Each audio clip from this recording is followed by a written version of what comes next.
urusan makanan sebulan itu $400. gitu. Jalan kompleks sih, cuman Hmm. bukan rumah dia lah. Kayak ada space dikit gitu, mereka piknik.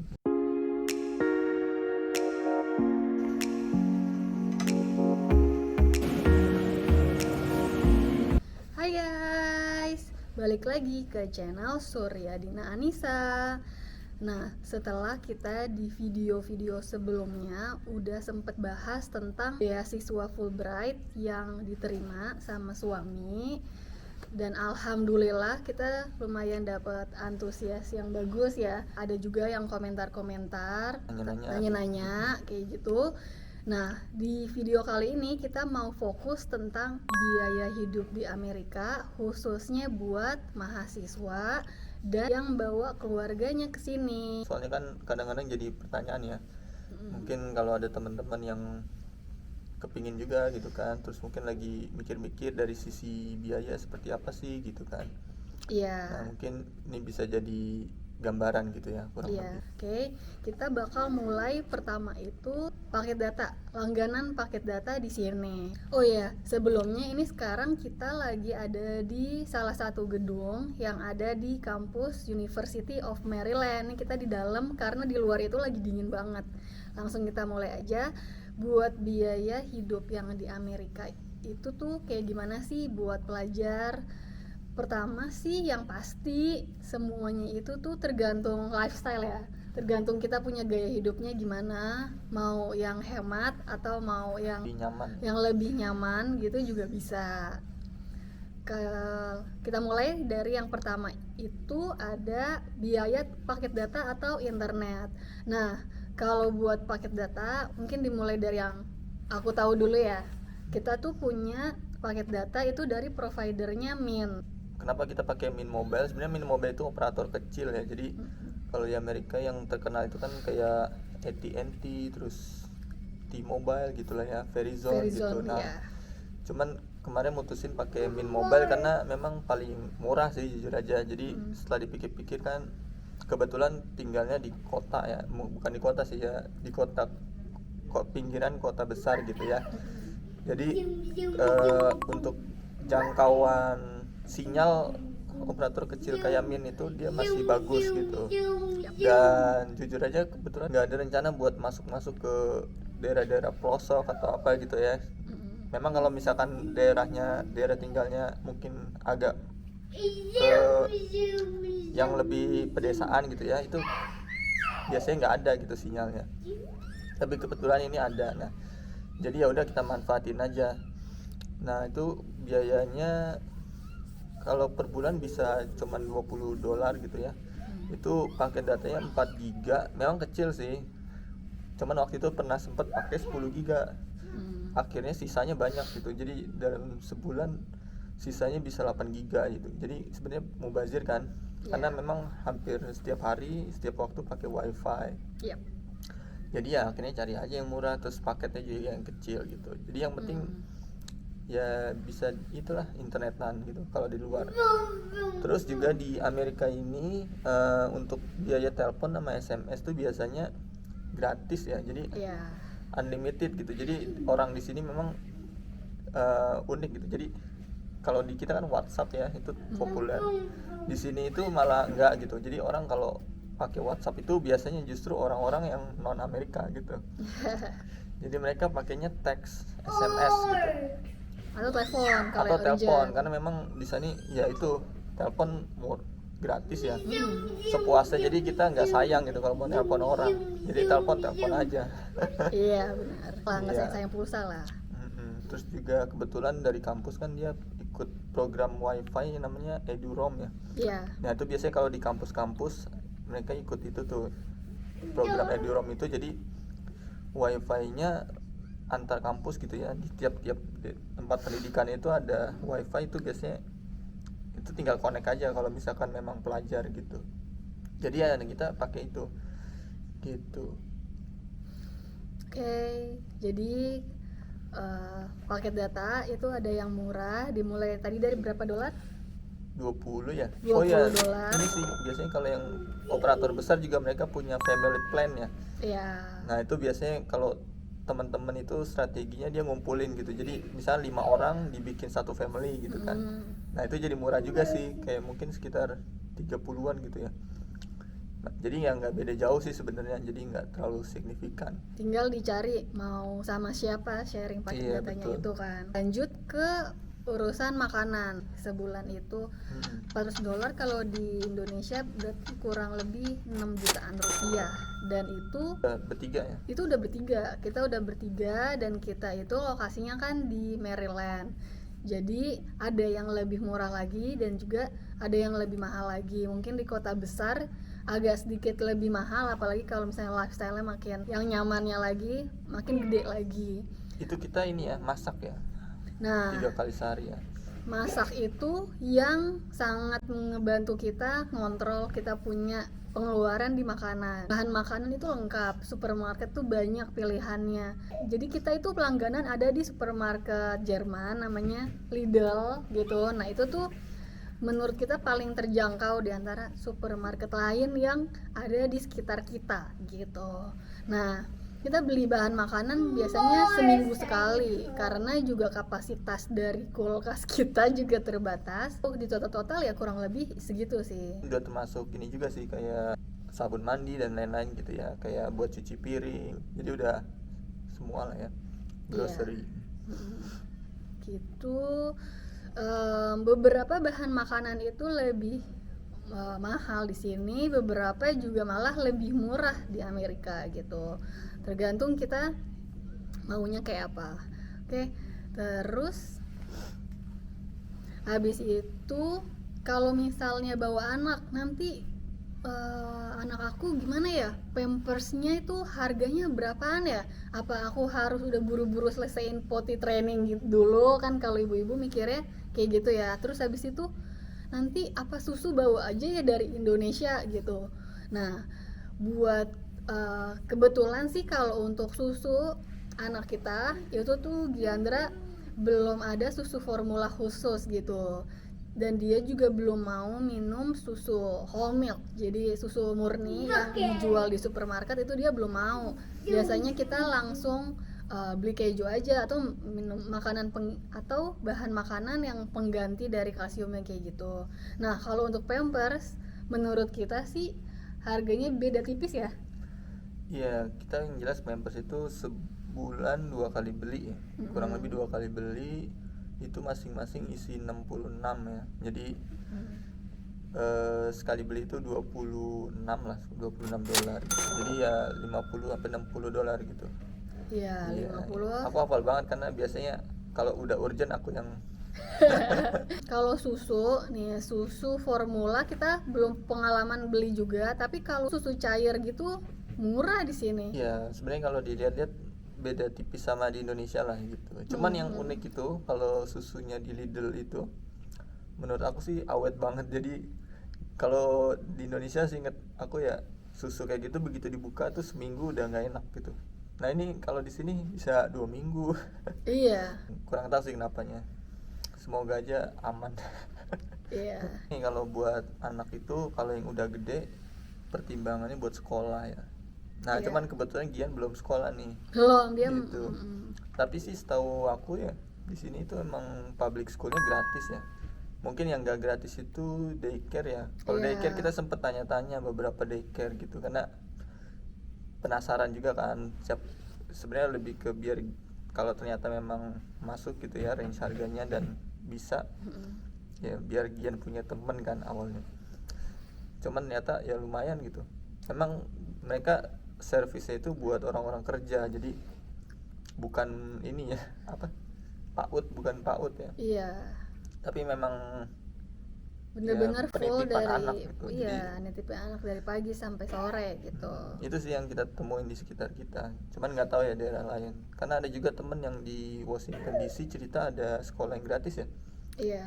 buat balita dan ibunya gitu. Cuman kita cek di Maryland nggak nemu tuh. Yang harganya dimulai dari $1.500 sebulan itu buat daycare-nya aja gitu. Nah makanya balik lagi ke orang tuanya, kalau misal mau jagain anaknya, ada yang bisa jagain anaknya selama pagi, siang sampai sore ya nggak apa-apa diurus sendiri aja gitu, nggak harus terus ikutan teman-teman yang lain yang masih di bawah 3 tahun buat ikutan daycare, nggak perlu dipaksain juga. Nah, mungkin kita lanjut nih ke poin berikutnya, itu hiburan. Kalau buat hiburan itu biasanya budgetnya sebulan gimana sih? Dimulai dari hiburan yang paling ringan dulu ya. Kita paling sering tuh playground hopping. Jadi kita search nih di Instagram, playground mana lagi sih yang belum kita datengin gitu.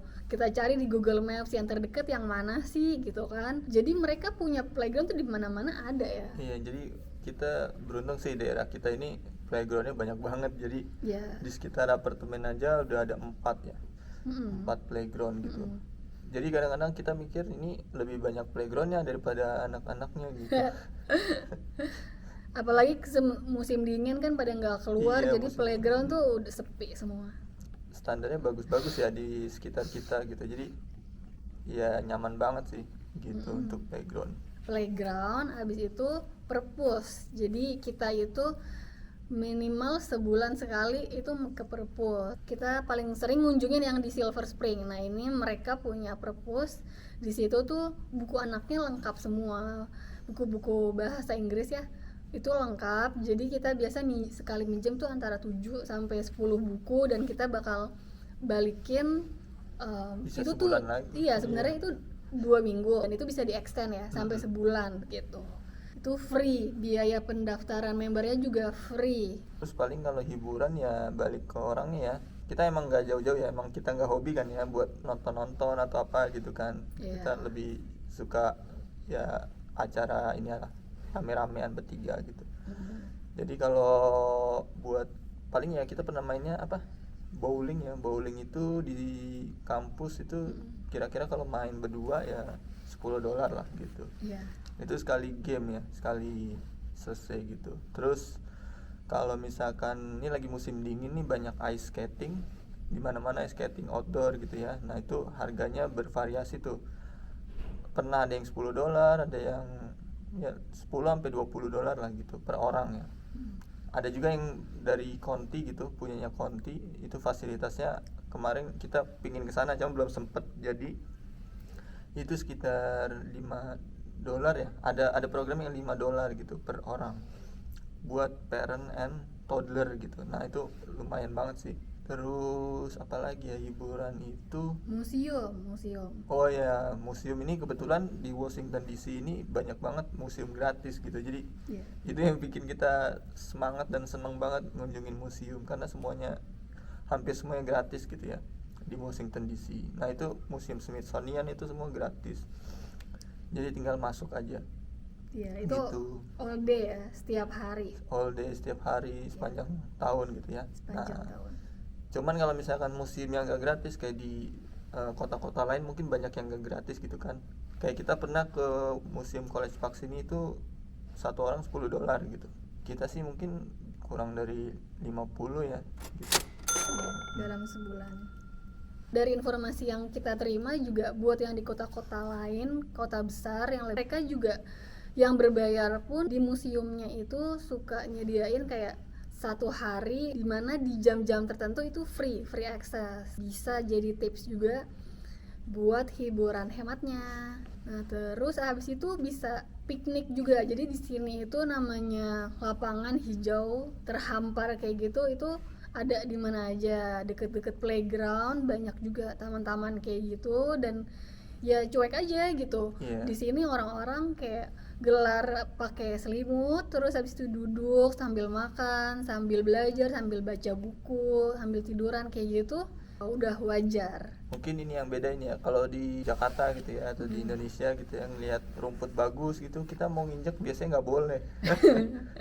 Jangan Iya, diinjak. jangan diinjak. Tapi kalau di sini justru ya ada rumput kita injak aja gitu. Jadi kebalikannya prinsipnya. Iya. Gitu. Jadi jarang banget nemuin ada rumput terus ada tulisan nggak boleh diinjak gitu. Jadi justru biasanya diinjak aja gitu. Iya. Terus juga kalau udah musimnya spring, summer gitu ya, fall, memang orang piknik aja gitu, cuek gitu. Kayak misalkan dulu di waktu masih di rumah kosan itu, waktu belum datang Gian dan ibu, ya jadi ya tetangga itu piknik aja gitu di halaman rumahnya gitu. Jadi unik sih, jadi kayak mereka gelar selimut gitu kan, terus tiba-tiba piknik gitu, berjemur atau apa.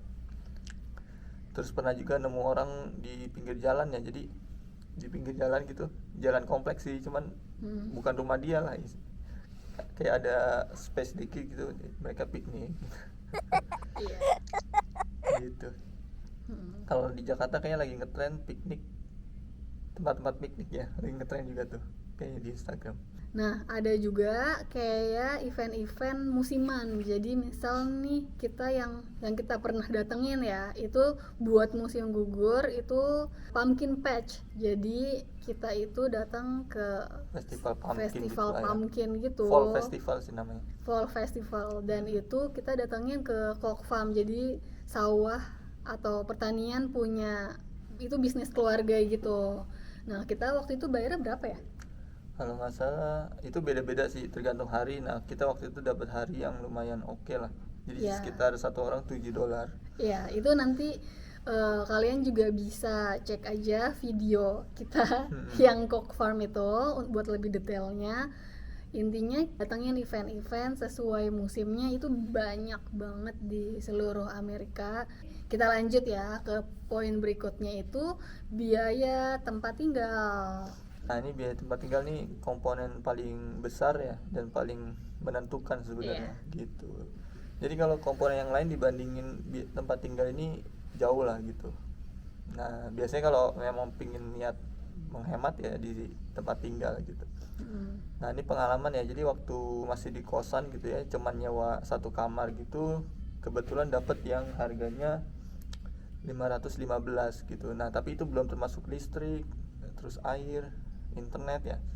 Nah itu patungan tuh sama teman-teman kosan, dan jatuhnya setiap bulan sekitar nambah mungkin 80 lah.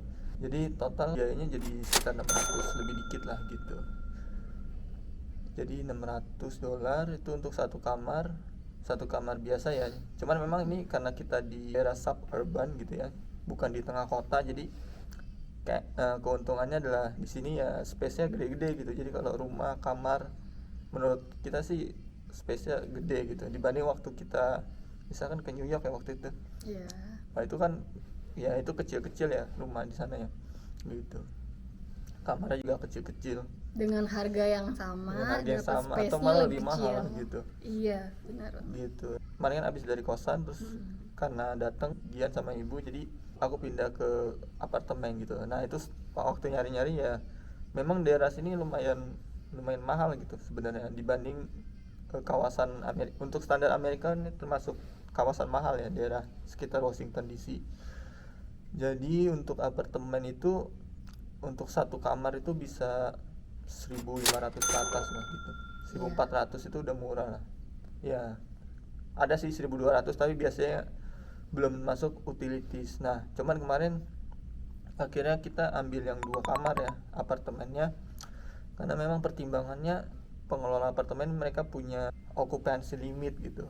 Nah gitu, ini jadi agak tricky sih sebenarnya, mereka jarang banget ngecek gitu. Jadi kalau mau diisi satu kamar isi 3 gitu, satu rumah misalkan satu rumah dengan satu kamar isi 3 atau 4 orang itu mungkin bisa aja ya kalau mau, kalau nggak ketahuan gitu ya. Cuman waktu itu kita memutuskan ya udah kita patuh aja sama occupancy limitnya. Jadi karena kita bertiga harus cari yang 2 kamar gitu setelah berkali-kali nelpon tuh aku gitu. Jadi mereka agak-agak ada sih yang bolehin tapi ada juga yang enggak gitu. Cuman kebetulan ya alhamdulillah dapet tempat sekarang yang masih afiliasi kampus ya, jadi tanahnya punya kampus, cuman pengelola gedungnya itu pihak swasta gitu. Nah jadi harganya jadi lebih murah tuh untuk student gitu. Jadi kalau harga normalnya itu tempat kita 1.600 sekian. Nah ini setelah diskon jadi 1.466 gitu. Nah untuk yang satu kamar dia 1.200 ya, 1.200 ya setelah diskon pelajar itu student gitu. Nah ya tapi ya itu ya, jadi kalau untuk apartemen di sekitar kita emang segitu pasarannya gitu. Jadi itu juga yang kosan yang tadi aku ceritain itu udah murah banget sih sebenarnya, karena nyari yang segitu dengan kondisi yang layak itu agak susah gitu. Biasanya yang kalau mau oke dan gampang nyarinya ya 700 ke atas. 700 800 gitu ya. Gitu. Bahkan kalau misalkan teman-teman ya ada juga teman-teman yang mereka $1.000 gitu ya. Itu Iya. satu kamar, modelnya satu kamar, terus kamar mandi dalam private gitu. Heeh. Terus area dapur dan tempat tinggal lainnya bareng gitu. Jadi misalkan ada 4 orang nih. Nah, terus nanti masing-masing punya kamar sama kamar mandi sendiri-sendiri. Nah, itu biasanya $1.000 tuh. $1.000 ke atas lah. Oke. Gitu. Tapi ya balik lagi ya, tempat tinggal ya tergantung selera ya. Iya. Karena kalau untuk yang kita ya kebetulan ya itu standar banget sih gitu. Dan standarnya di sini ya udah ada kompor, refrigerator gitu ya. Kulkas sudah ada gitu. Nah, ada oven juga tuh. Jadi kita bayar itu tadi sekitar $1.400, itu udah termasuk sama internet, gas, listrik, air. Nah, itu udah all in gitu. Lanjut. Nah, itu kalau teman-teman yang di kota-kota lain tuh bisa lebih murah gitu. Kayak misalkan ada teman cerita dia sewa apartemen satu kamar gitu ya. Itu cuma $500 apa ya sebulan gitu. Jadi ya jauh gitu, bisa setengahnya atau mungkin hanya 60%-nya gitu lah. Deposit rumah? Oh iya, deposit rumah di sini juga butuh deposit rumah ya biasanya. Nah, waktu di kosan itu dulu 1 bulan tuh, jadi 500 sekian depositnya. Tapi kalau untuk yang di sekarang ini apartemen karena afiliasi kampus ya, jadi student itu dibebasin dari deposit gitu.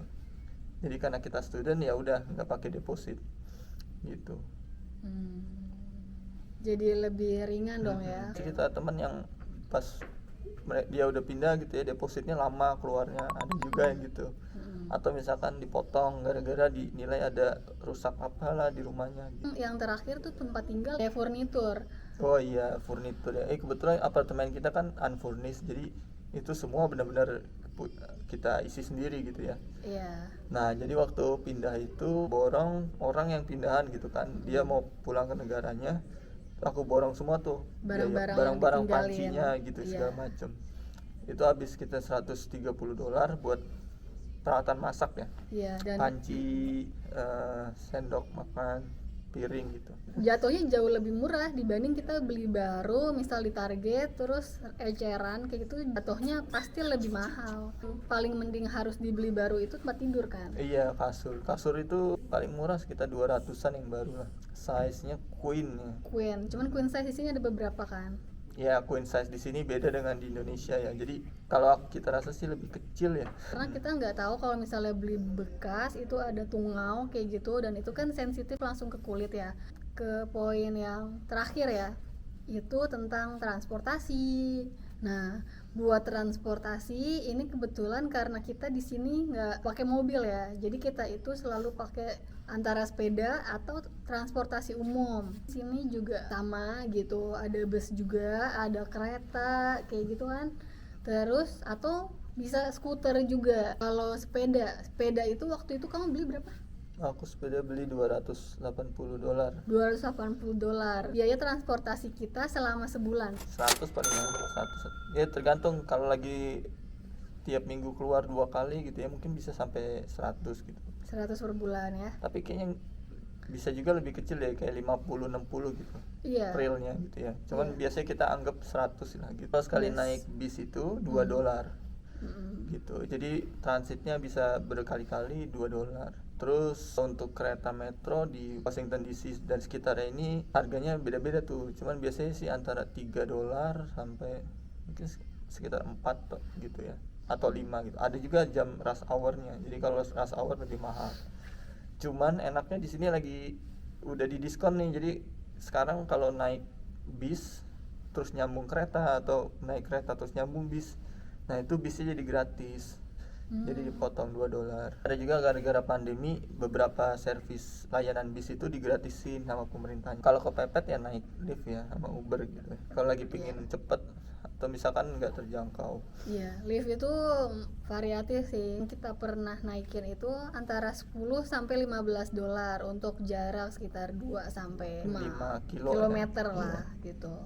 Nah, itu biasanya kita kalau urgent aja itu pakai Lyft, sisanya sih paling sepeda, Ya, bus. sabar-sabar nunggu bis. Buat nge-summary ya, tadi kita udah bahas tentang paket data, terus habis itu biaya tempat tinggal, internet, hiburan, makanan, sama yang terakhir transportasi. Oke, jadi sekian dulu buat video kali ini. Thank you. Hanya Onti, Uncle, Semoga bermanfaat. kakak-kakak, semuanya yang mungkin berencana buat kesini, semoga bermanfaat ya. Bye-bye.